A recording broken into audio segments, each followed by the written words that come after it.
May Mendoza update. And behind the scene ni May sa Itbulaga ako hapon. And mga nanonood sa studio. And very accommodating si May sa mga fans. Nasa studio. Ay, kumaway pa nga si May. At nakitan pa nga kay Mochi. Ayun na nga. And pa-exit ang mga Dabber Gods. And dami na agad nakabang. Yung mga audience. Gusto magpa-picture sa mga Dabber Gods. Ayan sila Karen, sila Miles. Ayan, happy birthday kay Boss Joey. Ayan si Tito Sen, ayan si May. Ayan, may umabol pa kay May eh. Nagpa-picture eh. May nakabait si May sa mga fans eh.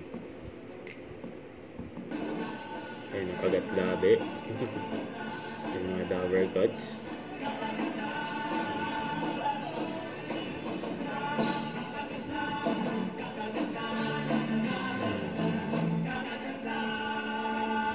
Birthday yan kay Boss Joey.